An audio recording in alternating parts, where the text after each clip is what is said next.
Le problème que Rousseau développait dans la préface du discours sur l'origine et les fondements de l'inégalité parmi les hommes, c'était le problème de l'état de nature.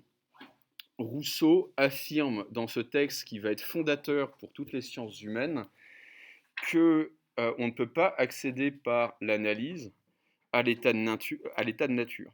On ne peut y accéder que par un effort de l'imagination, parce que plus la science, de manière générale, les connaissances humaines progressent, plus nous nous éloignons de l'état de nature que nous cherchons à connaître. Donc moins, en fait, plus la science progresse, moins il rend possible la connaissance de l'être humain. Oui, c'est une petite reprise. Pour progresser dans la science de l'homme, dans la connaissance de la nature humaine, il ne faut plus ajouter des connaissances, puisque chaque nouvel ajout nous éloigne de notre origine. Il va falloir effectivement soustraire. Qu'est-ce que ça veut dire, très exactement? Ibrahim pose cette question, elle est juste, et en fait, c'est la démarche inverse que celle que va mener Hobbes. Hobbes commence par se demander quelles sont les capacités, quelles sont les facultés qui définissent en propre l'humanité. Rousseau va plutôt se poser la question de savoir ce que c'est que l'homme à l'état de société, qu'est-ce qu'il doit à la société en termes de facultés. Il va dire c'est très simple, pour parvenir à l'état de nature, il suffit de supprimer toutes les facultés que nous avons acquises, que nous avons développées depuis que notre espèce est apparue sur Terre. Alors c'est un travail qui va vraiment réduire l'humanité à très peu de choses finalement, à très peu de facultés. Au fond, pour Rousseau, il faut supprimer, parmi ces facultés, il faut supprimer l'intelligence, il faut supprimer la raison, il faut supprimer le langage, il faut supprimer tout ce qui est de l'ordre de la sentimentalité, on pourrait dire. Tout cela, ce sont des facultés que nous développons au contact de nos semblables, mais ce ne sont pas des facultés que naturellement, spontanément, nous développons. Qu'est-ce qui va rester à l'être humain à l'état de nature? Rousseau va dire qu'au fond, il va rester trois éléments, deux forces et une sorte de disposition. La première de ces forces, c'est ce qu'il appelle l'amour de soi. Donc, qu'est-ce que c'est que l'être humain à l'état de nature? C'est un être qui s'aime. Qu'est-ce que ça veut dire l'amour de soi chez Rousseau? Cela veut dire au fond deux choses. Premièrement, l'instinct de survie. L'être humain cherche à rester en vie par tous les moyens. C'est la première force qui le guide, qui l'anime. Et il s'aime, cela peut vouloir dire aussi qu'il recherche le principe de plaisir, comme dirait Freud, et il fuit la douleur. L'être humain, spontanément, n'est pas enclin à s'infliger des souffrances. On n'est pas spontanément maso. Ça, c'est le premier point. La première force qui guide la nature humaine, pour Rousseau, c'est l'amour de soi.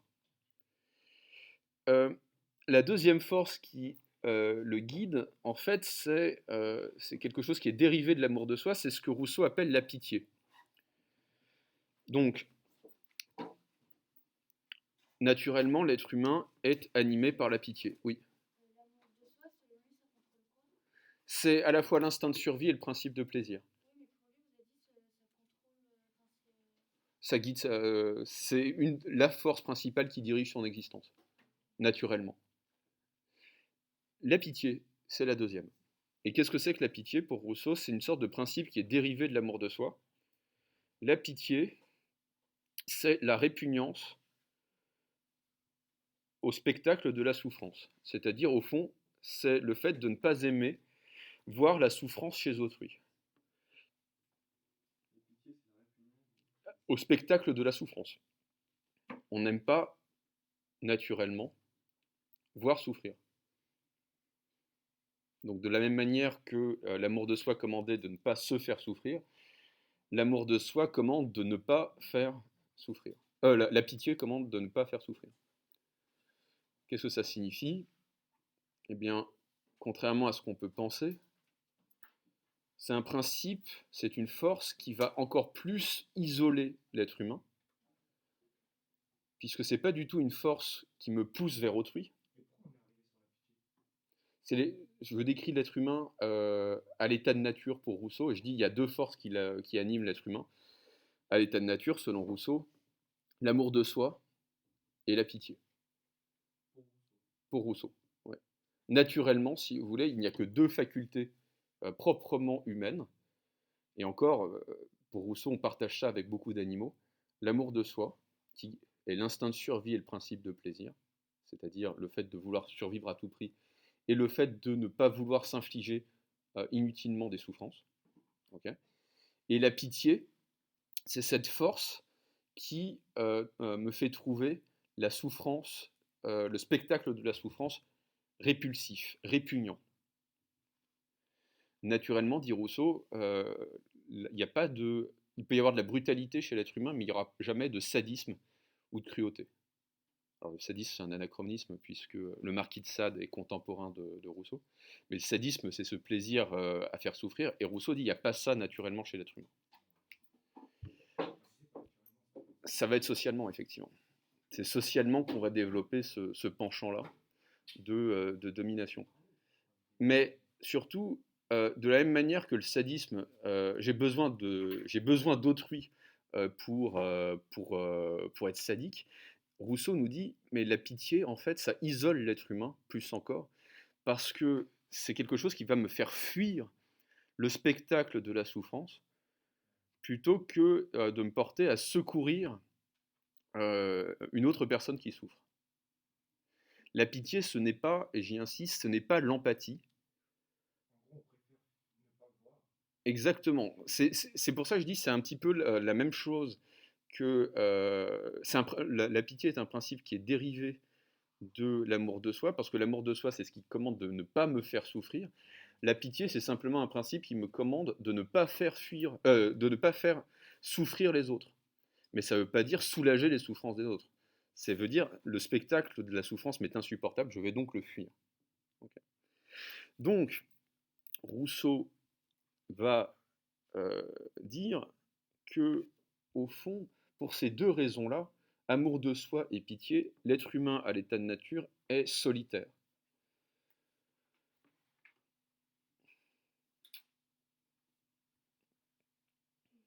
Oui, je crois pas, non. Oui, mais je ne sais pas si j'avais développé à ce point-là. Non. Alors, est-ce que j'avais parlé du modèle scientifique? La question du modèle. Donc, je le redis vite fait parce que si ça vous dit quelque chose et que ça n'a pas été noté, c'est... Non, c'est pas ça, c'est pas exactement ça. Euh, Rousseau insiste bien sur le fait que cet homme à l'état de nature, c'est une fiction. Que si ça se trouve, il n'a jamais existé de cette manière-là dans l'histoire. Rousseau imagine cet homme à l'état de nature, c'est une fiction. Mais Rousseau remarque, dans d'autres textes, que les sciences dures, et en particulier la physique,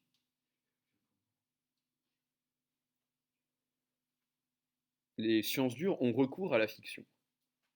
Les sciences dures utilisent des fictions qu'on appelle des modèles.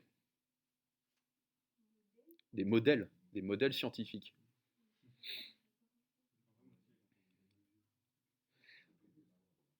On peut prendre Et en particulier, c'est d'autant plus vrai à la fin du 19e siècle et au début du 20e siècle. Ils utilisent des modèles. Euh, à la fin du 19e siècle, on va découvrir ce qu'on appelle la physique particulière, qui va ensuite donner naissance à la physique quantique. Ça vous dit quelque chose ou pas du tout? Ok, tous nos ordinateurs fonctionnent sur ce principe. Enfin, les ordinateurs de demain vont fonctionner sur ce principe, c'est certain. La physique particulière, c'est la physique de l'atome. Okay, c'est la physique atomique. Comment est-ce que vous avez appris à vous représenter un atome? Oui, mais c'est quoi visuellement un atome? C'est effectivement un noyau avec un électron qui tourne autour. C'est-à-dire qu'on va se représenter l'atome comme un système solaire. Est-ce que c'est comme ça? Ça va? Ok. Est-ce que c'est comme ça qu'existe l'atome réellement? Bah oui, justement, c'est un dessin qui ne représente rien de réel. L'atome, bah, on ne peut pas se le représenter. Pardon? Non. On peut le modéliser si vous voulez, mais on ne peut pas l'observer. Ça vient en fait du fait que notre imagination a besoin de construire des fictions pour pouvoir penser certains problèmes scientifiques. Okay, on a besoin de se représenter l'atome comme un système solaire parce qu'on est incapable de se représenter en fait ce qu'est l'atome réellement. C'est-à-dire le noyau de l'atome n'a pas de frontières géométriques, si vous voulez. On se représente un noyau comme un œuf, si vous voulez. Or, le noyau de l'atome n'a pas de contour. Et l'électron, c'est pas un petit point, si vous voulez. C'est quelque chose dont on sait qu'il n'a pas de consistance physique. Au fond, si on devait représenter ce que c'est qu'un atome et ce que c'est qu'un électron, on aurait plutôt tendance à, si on devait le faire fidèlement, probablement ça ressemblerait à des nuages, au fond, plutôt qu'à des objets qui ont un contour physique déterminé. Et simplement, c'est un modèle scientifique qui a une utilité, simplement pour se représenter un problème et pour le penser. Est-ce que ça va pour tout le monde? Ok. Alors, j'attaque là le deuxième paragraphe, la deuxième étape de cette première partie. Grand B, l'introuvable nature humaine.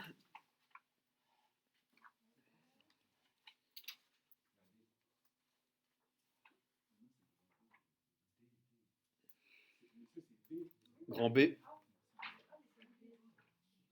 l'introuvable nature humaine. C'est B comme Babar. L'introuvable nature humaine, modèle d'intelligibilité de la culture. Oui, ou de compréhension de la culture. C'est marqué sur votre corpus INTE2LIGIBILITE accent aigu. Pas tout à fait. L'intelligibilité, c'est la faculté, la possibilité d'intelliger, c'est-à-dire de comprendre. Bah, la compréhension, c'est plus la faculté de comprendre que la possibilité. Ibrahim, je ne sais pas ce que vous racontez, ça a l'air fascinant.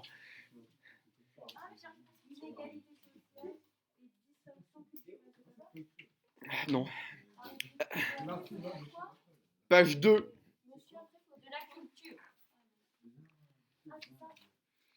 Faut que je reste calme.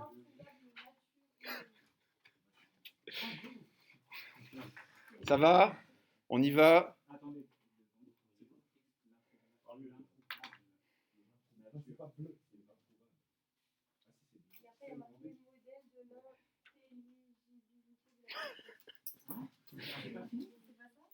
Si, 6 syllabes, extraordinaire.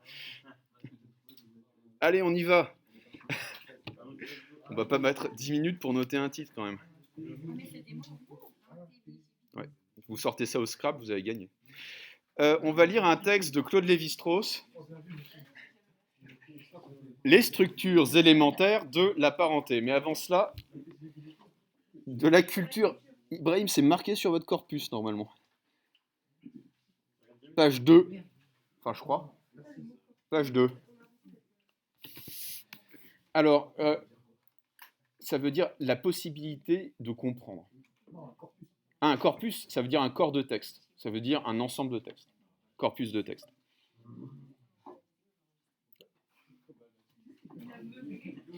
Oui. Vivement le confinement. Hein. Les heures de visite, il faudra me les indiquer. Et ne pas jeter de la nourriture. Alors, justement, on va parler de cette question. On va parler de cette question de la distinction entre l'être humain et l'animal, qui est une question complexe. Je voudrais simplement lire le texte au début et faire quelques précisions qui ne sont pas dans le texte pour que vous ayez vraiment le contexte dans lequel Lévi-Strauss va s'inscrire. De tous les principes avancés par les précurseurs de la sociologie, aucun n'a sans doute été répudié avec tant d'assurance que celui qui a trait à la distinction entre état de nature et état de société.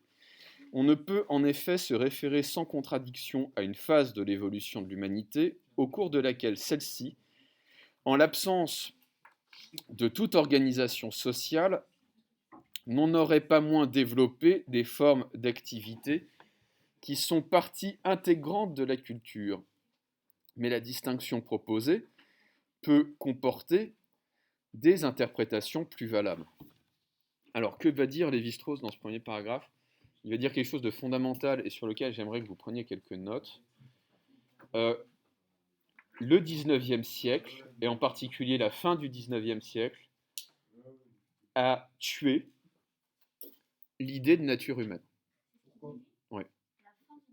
La fin du 19e siècle, la deuxième moitié du 19e siècle, en particulier, a tué l'idée de nature humaine pour deux raisons. L'idée de nature humaine. Pour deux raisons. Première raison, Darwin et son ouvrage L'origine des espèces. Et en fait, la génétique du XXe siècle va venir soutenir l'intuition de Darwin, la théorie de Darwin. Qu'est-ce que Charles Darwin, donc naturaliste anglais de la deuxième moitié du XIXe siècle, qu'est-ce que Charles Darwin va défendre dans l'origine des espèces? Il va défendre l'idée selon laquelle, alors je peux vous faire un petit cours sur Darwin, ça ne vous fera pas de mal, l'idée selon laquelle toute vie sur Terre, tout ce qui est d'origine végétale et organique, a une ancestralité commune.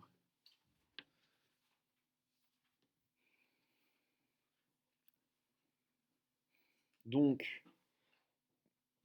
traduction en termes contemporains, tout ce qui a de l'ADN aujourd'hui, de la salade verte jusqu'à l'être humain, tout ça c'est cousins. À des degrés très éloignés, nous sommes des cousins de la laitue.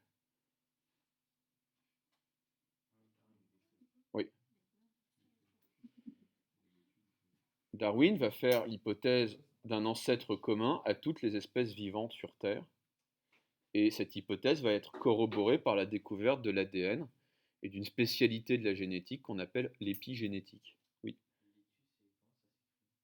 LAITU. Si vous voulez, vous pouvez la frisée, la Batavia, la salade, de mettre la scarole, tout à fait. Ce que vous préférez, quoi. Mais en gros,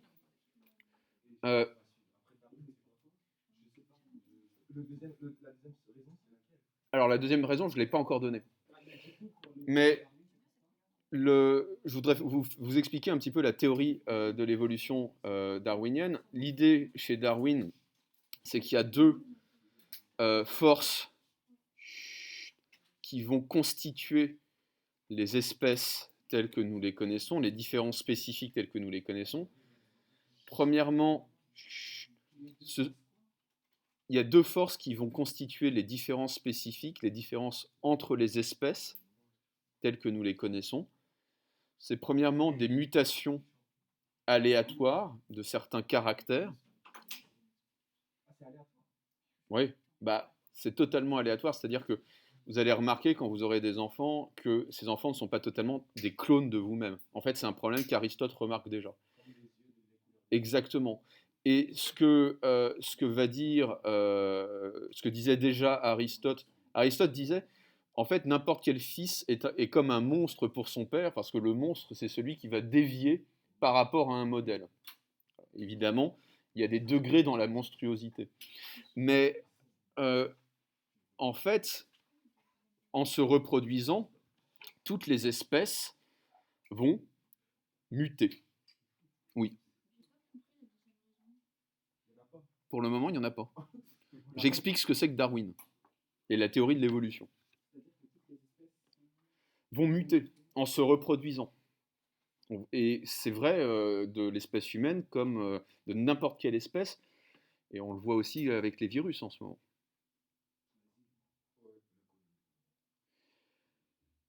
Et il y a une deuxième force qui va produire les différences entre les espèces et stabiliser les espèces. C'est ce que Darwin appelle la sélection naturelle.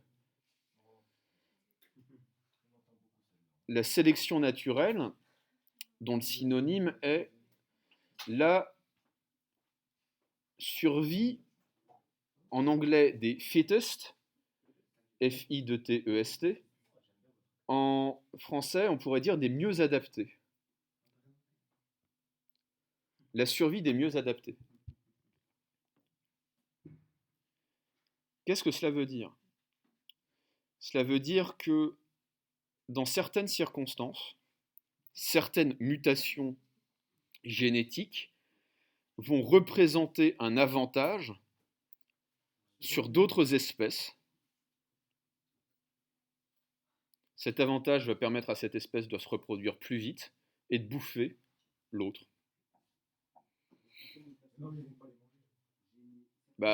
Littéralement, si, parfois.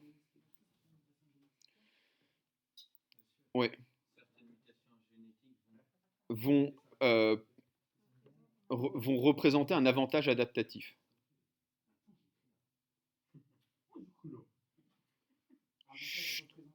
Adaptatif.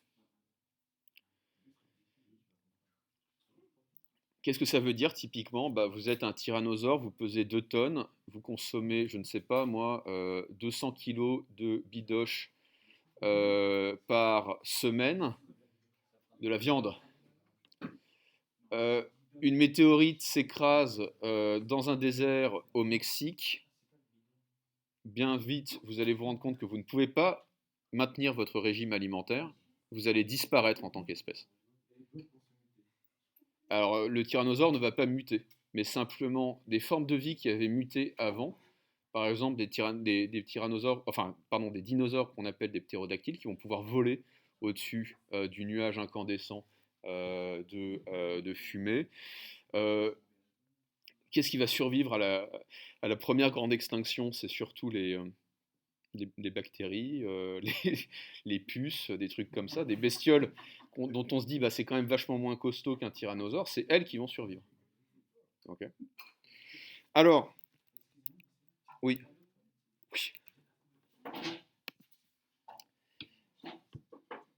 Qu'est-ce qu'il faut retenir de la théorie darwinienne? Excusez-moi. Pourquoi vous baladez avec du blanco? Non, parce qu'il m'a demandé de jeter ça là. Excusez-moi. Je vous en prie.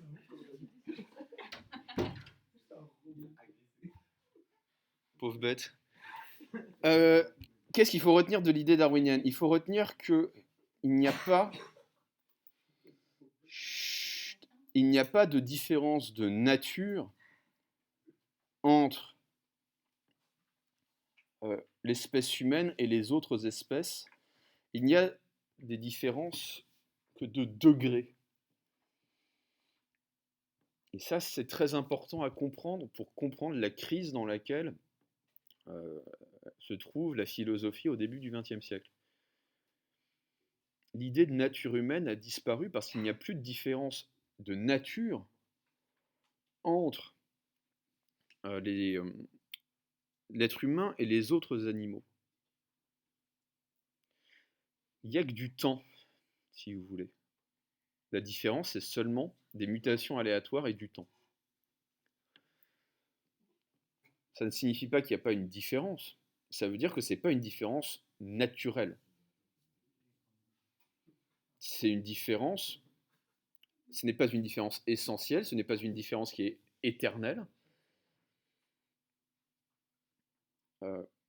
Si vous allez sur Wikipédia et que vous regardez, si vous allez sur Wikipédia et que vous regardez une frise chronologique de l'histoire de l'humanité, mais oui, essuyez-vous sur moi, je vous dirai rien. Est-ce qu'il y a le papier là-bas? Excusez-moi, je perturbe un peu votre cours. Ça sera 1 euro, s'il vous plaît. Bon, alors. Je fais dame pipi maintenant.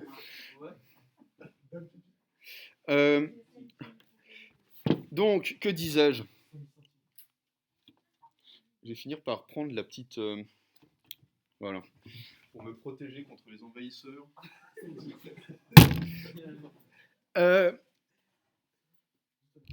À partir du moment où... qu'est-ce que je disais? À partir du moment où on ne reconnaît plus de différence essentielle entre l'animal et l'être humain, alors la question de leur rapport devient véritablement un problème philosophique.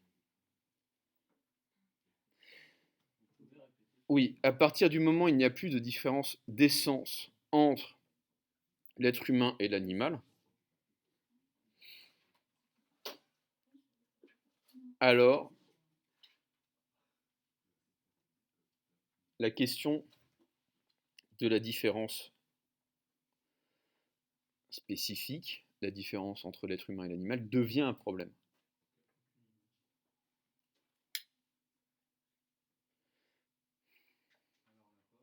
La question de cette différence devient un problème philosophique. Au fond, depuis la Bible, en fait, depuis le livre de la Genèse, on n'avait aucune raison de penser, on n'avait pas vraiment de raison de penser que un créateur, quel qu'il soit, n'ait pas créé des espèces différentes telles qu'elles étaient constituées, à partir de Darwin, et plus encore à partir du XXe siècle, et avec les progrès de la génétique, on doit s'interroger. On doit interroger cette différence entre l'homme et l'animal. La deuxième raison pour laquelle l'idée de nature humaine est remise en cause au XXe siècle, c'est les progrès de l'archéologie de manière globale et d'une sous-discipline de l'archéologie qu'on appelle la paléontologie. Oui, deuxième raison pour laquelle la nature humaine est mise en crise, l'idée de nature humaine est mise en crise, les progrès de la paléontologie.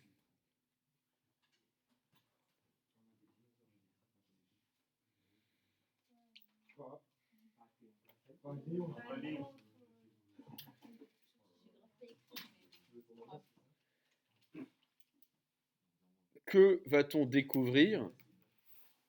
On va découvrir qu'à partir du moment où l'espèce Homo, je crois que c'est la première variété, c'est l'Homo habilis, Lucie, il me semble. À partir du moment où l'espèce Homo apparaît sur Terre,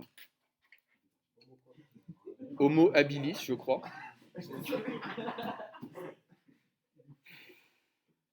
à partir du moment où l'espèce Homo, ou l'espèce humaine à proprement parler, apparaît sur Terre, on va constater systématiquement des traces de culture, de vie sociale et de pratiques symboliques. Typiquement, on va retrouver à côté des corps, des squelettes qu'on va retrouver des instruments, on va retrouver des outils, on va retrouver des traces de technologie, si vous voulez, qu'on ne retrouve pas chez d'autres animaux. Et donc, qu'est-ce que cela veut dire? Cela veut dire qu'il n'y a pas d'état de nature chez l'être humain qui soit distinct d'un état culturel ou d'un état social.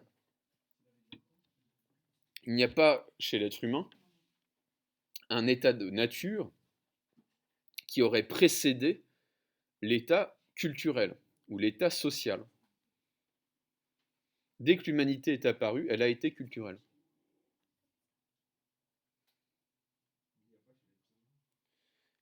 Il n'y a pas chez l'être humain d'état de nature qui aurait historiquement précédé l'état culturel ou l'état social. Dès que l'humanité est apparue, si vous voulez, elle a manifesté des aptitudes à la technique en particulier que les autres espèces animales étaient incapables de produire. Et donc, que dit Lévi-Strauss au fond? Lévi-Strauss dit que, oui, ça doit être des cousins. J'en sais rien, mais ils ont le même nom de famille. Donc, non. Le jean Lévi-Strauss, c'est... Le jean Lévi-Strauss, c'est le 19... Enfin, je pense que c'est le début du XXe siècle, milieu du XIXe siècle. Claude est français.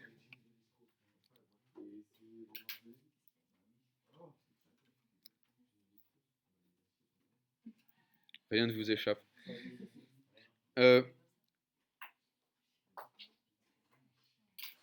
Donc, ce que dit Lévi-Strauss, c'est tout simplement que l'idée de nature humaine ne correspond à rien dans l'histoire de l'humanité. Si vous faites trop de bruit et vous êtes dispersé, si on prend l'idée de nature humaine au sens littéral du terme, on affirme quelque chose de faux. Mais, dit Lévi-Strauss, ça ne veut pas dire qu'on ne peut pas utiliser cette idée. Ça ne veut pas dire que cette idée de nature humaine n'est pas utile. Mais il faut arrêter de noter tout ce que je dis, il faut prendre des notes. Bah alors, normalement, c'est... Lévi-Strauss dit une chose simple, c'est que l'état de nature ne correspond à rien historiquement. C'est une idée qui, si elle est prise au pied de la lettre, est fausse. Mais il va affirmer quand même que cette idée peut être utile.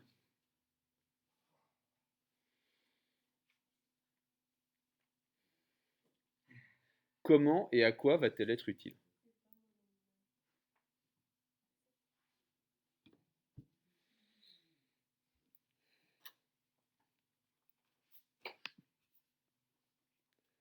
Alors, je poursuis la lecture du texte aux 2 prochains paragraphes. On commence à comprendre que la distinction entre état de nature et état de société, à défaut d'une signification historique, c'est bien de me regarder, mais il faut mieux regarder le texte. Du calme. À défaut d'une signification historique acceptable, présente une valeur logique qui justifie pleinement son utilisation par la sociologie moderne comme un instrument de méthode. L'homme est un être biologique en même temps qu'un individu social. Parmi les réponses qu'il fournit aux excitations extérieures ou intérieures, certaines relèvent intégralement de sa nature, d'autres de sa condition. Ainsi n'aura-t-on aucune peine à trouver l'origine respective du réflexe pupillaire et de la position prise par la main du cavalier au simple contact des rênes. Mais la distinction n'est pas toujours aussi aisée. Souvent, le stimulus physico-biologique et le stimulus psychosocial suscitent des réactions du même type. Et on peut se demander, comme le faisait déjà Locke, si la peur de l'enfant dans l'obscurité s'explique comme une manifestation de sa nature animale ou comme le résultat des contes de sa nourrice. S'il est relativement aisé d'établir la distinction de principe, la difficulté commence quand on veut opérer l'analyse. C'est exactement ce que disait Rousseau. Cette difficulté est elle-même double. D'une part, on veut essayer de définir pour chaque attitude une cause d'ordre biologique ou social.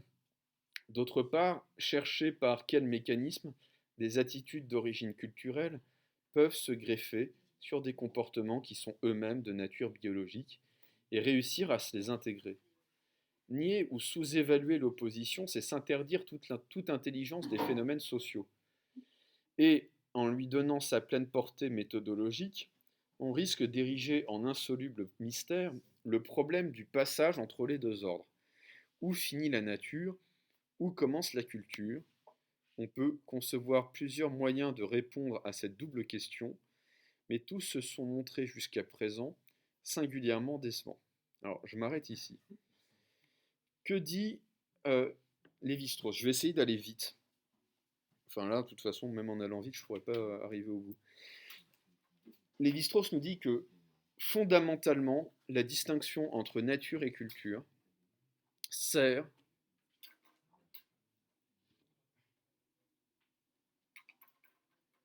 à comprendre la distinction entre entre le biologique et le social.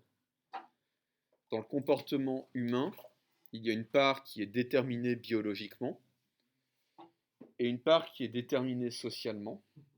Et au fond, maintenant, le mot nature recouvre tout ce qui est biologique et le mot culture recouvre tout ce qui est social. J'ai vraiment peu le temps d'aller loin.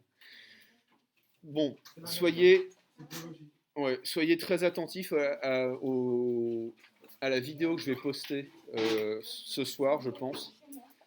Ça sera sur la playlist TG3 aussi.